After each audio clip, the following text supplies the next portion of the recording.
Hey there, this is my New Orleans Mardi Gras t-shirt. I love New Orleans, the Big Easy. It's definitely my third favorite city in America behind New York and Boston. But I'll always love New York City. I was born here, and more than likely I'll die here.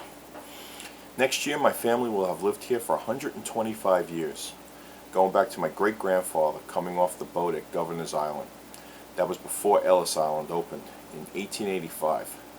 And moving to the Lower East Side. In fact, my family has lived in the same neighborhood for 85 years. Those are some deep roots. My wife's family has been here even longer. And with these deep roots comes a love for some institutions that were here and are now gone. Among these are Jahns Ice Cream Parlor in Richmond Hill. I passed it for the first time in a few years the other day and noticed that it was gone and was becoming a Mexican restaurant. It's very sad. Jahns has been a fun place to go for more than 70 years. Back in 1975, I went to Jahns for my very first time. Two kids in my block, Michael and Russell, had birthdays the same week, and so their parents decided to have a shared birthday party since all the same kids would be at both parties anyway. We drove over to Jahns, and while the two birthday boys had their own sundaes, the rest of the party shared in something called the kitchen sink. It was a huge bowl with a mixture of different ice creams, hot fudge, and whipped cream. It was a messy, delicious treat. As I got older, it was always a great place to take a date after a movie.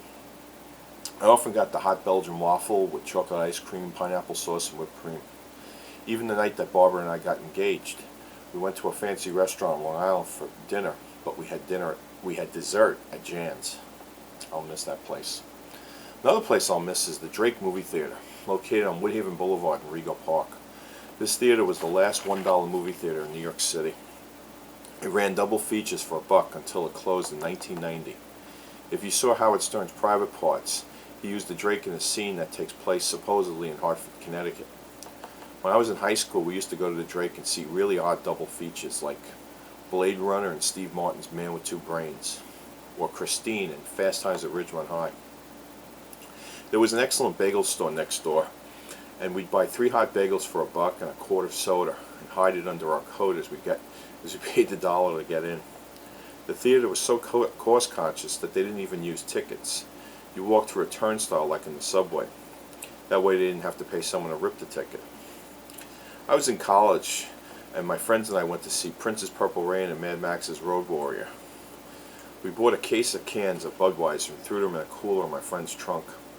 We'd hide like 2 or 3 beers in each of our coats and pay the $1 to see the show.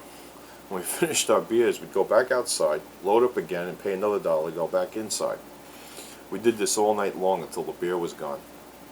We saw 2 good movies and maybe paid $3 or $4 each to get back in. It seemed like a good idea at the time, and sure was cheaper than going to a bar.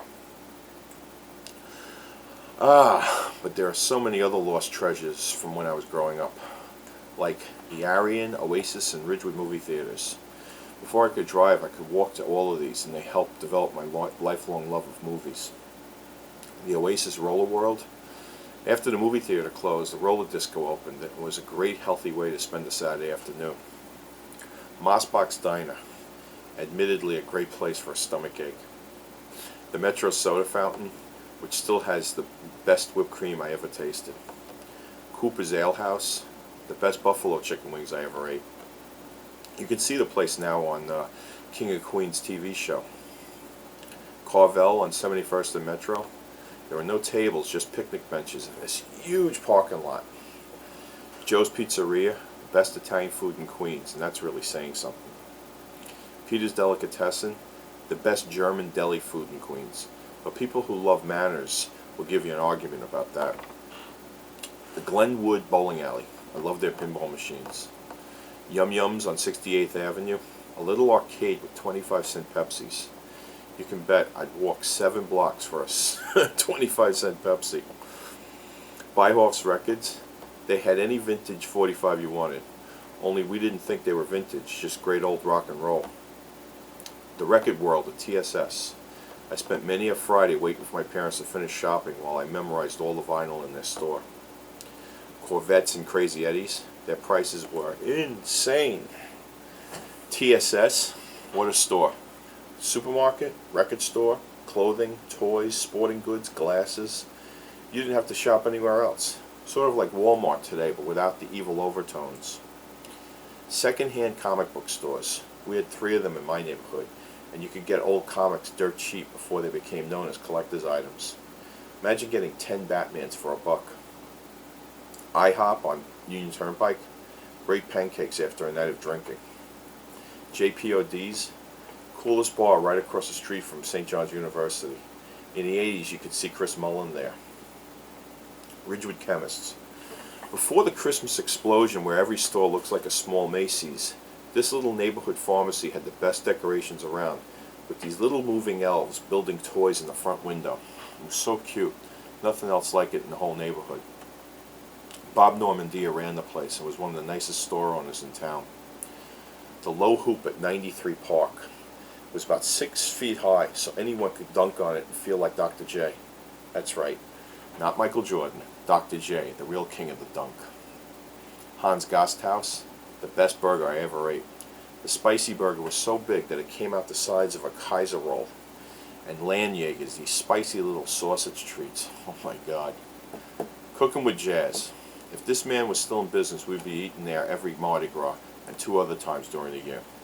He moved back to New Orleans just before Hurricane Katrina. I hope he's doing okay. Pat's Pizzeria. Still the best pizza I ever ate. He was so good he opened a thriving business down on Wall Street. Good for him, but what a shame for us. The pretzel lady outside church. You'd get 4 pretzels for $1 after Mass on Sunday. 5 if she liked you. The Dublin Pub. The only place the German and Irish kids could dance and not feel self-conscious. Always had the best bands like The Touch, who could sound like just any hit record around at that time. The Jets at Shea Stadium. The Jets were named after JFK and LaGuardia, not Newark. Bring them back to New York.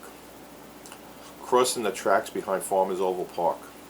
We are surrounded by a lot of cemeteries, and it's easy to walk through them to get someplace than to walk around them. But to do that, you have to cross the Long Island Railroad tracks. Kids did it for years, but now they have them fenced off, and you can get in big trouble if you're caught.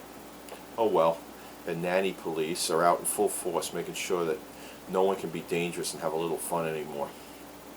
Well, that's my trip down memory lane. I'm not big on nostalgia, but seeing Jahns close got me thinking of other cool places. I hope you liked it. Forget about it. From the Freditor.